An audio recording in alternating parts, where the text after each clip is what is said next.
আসসালামু আলাইকুম। সম্মানিত দর্শক, কেমন আছেন আপনারা সবাই? আশা করি আপনারা সবাই অবশ্যই ভালো আছেন। দেশের রাজনীতির মাঠ কিন্তু হুট করেই আবারও বেশ গরম হয়ে উঠল। আমরা সবাই যখন ভাবছিলাম যে আগামী ১২ই ফেব্রুয়ারি ২০২৬ সালের নির্বাচনটা একটা উৎসবমুখর পরিবেশে হবে। সব দল তাদের মতো করে প্রস্তুতি নিচ্ছে। ঠিক তখনই দৃশ্যপটে এক বিশাল পরিবর্তন আসছে। আমরা দেখছিলাম সরকার নির্বাচনের ব্যাপক প্রস্তুতি নিচ্ছে।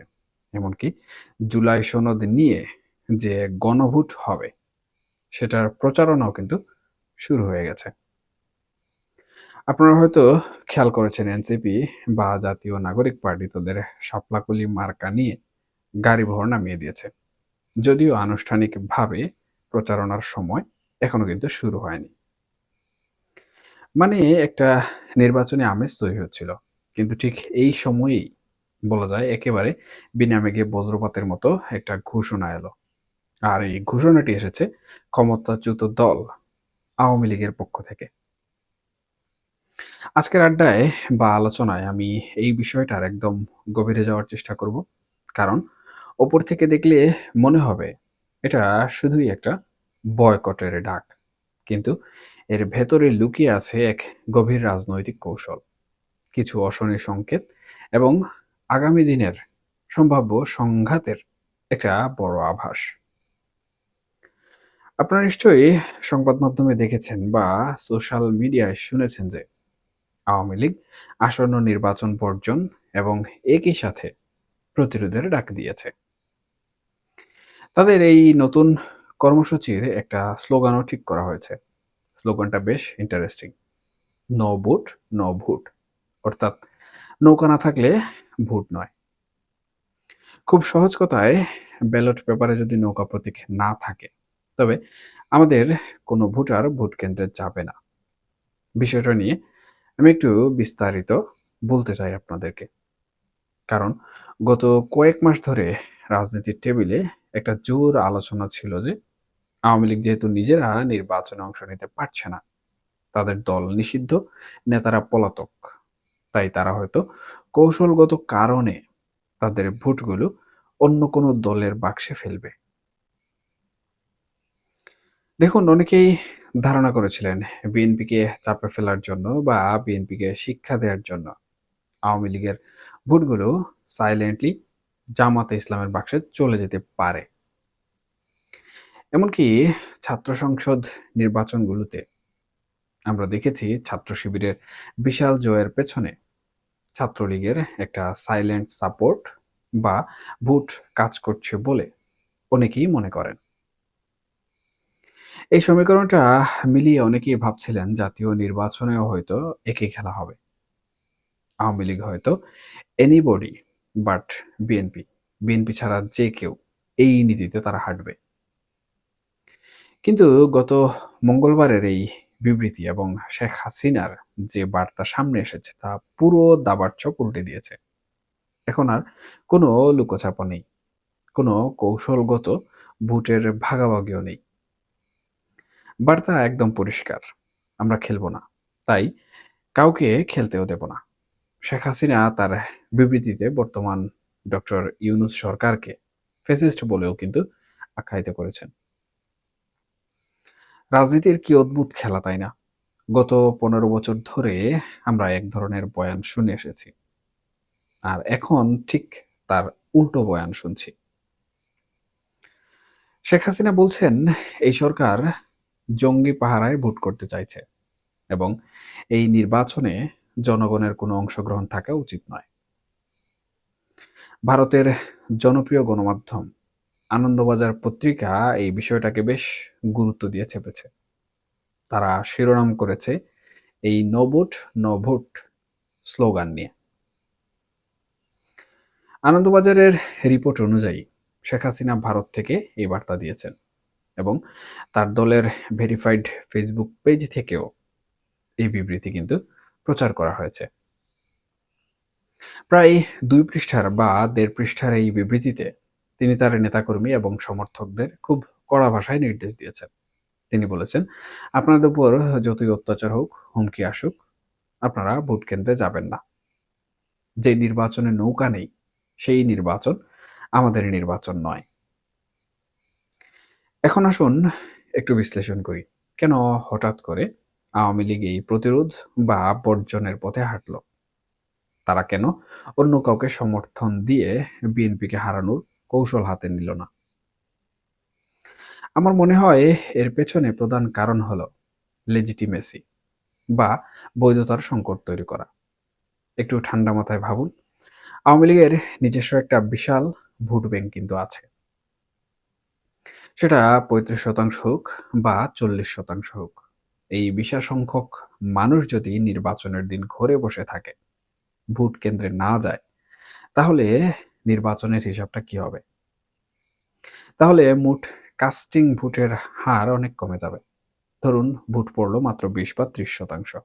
তখন আন্তর্জাতিক মহলে এবং দেশের মানুষের কাছে আওয়ামী লীগ একটা শক্ত যুক্তি এখানে তুলে ধরতে পারবে। তারা বলতে পারবে, দেখুন দেশের অর্ধেকের বেশি মানুষ এই নির্বাচন প্রত্যাখ্যান করেছে। এই সরকার বা এই নির্বাচনের কোনো জনসমর্থন নেই। অর্থাৎ তারা কাউকে জিতিয়ে দিয়ে বা হারিয়ে দিয়ে খুব একটা লাভ দেখছে না। তার চেয়ে তারা প্রমাণ করতে চাইছে যে আওয়ামী লীগ ছাড়া বাংলাদেশে কোনো অংশগ্রহণমূলক কিংবা গ্রহণযোগ্য নির্বাচন সম্ভব নয়। এটা তাদের নিজস্ব অস্তিত্ব জানান দেওয়ার একটা বড় কৌশল। তারা বিশ্বকে দেখাতে চায় যে তাদের বাদ দিয়ে যে নির্বাচন হচ্ছে সেটা আসলে এক প্রকার প্রহসন। কিন্তু ভয়ের জায়গাটা অন্যখানে।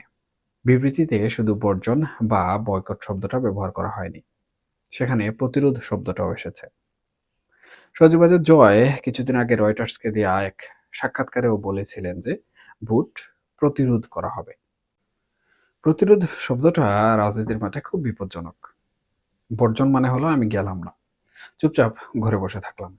কিন্তু প্রতিরোধ মানে হলো অন্যকে যেতে বাধা দেয়া বা নির্বাচন প্রক্রিয়াটাকে বাধাগ্রস্ত করা। এখন প্রশ্ন হলো, আওয়ামী লীগ কি সেই অবস্থায় আছে যে তারা প্রকৃতপক্ষে রাজপথে নেমে নির্বাচন প্রতিরোধ করবে? দেখুন তাদের শীর্ষ নেতারা জেলে, অনেকে পলাতক, তৃণমূলের কর্মীরা মামলার ভয়ে পালিয়ে বেড়াচ্ছে। এই অবস্থায় তারা কিভাবে প্রতিরোধ করবে? তারা কি চোরাগুপ্তা হামলার পথ বেছে নেবে, নাকি অন্য কোনো নাশকতার ছক আঁকছে?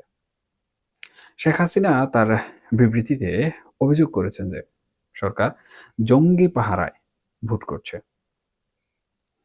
উল্টো দিকে সরকার হয়তো বলবে আওয়ামী লীগ সন্ত্রাস করে নির্বাচন বানচাল করতে চাইছে।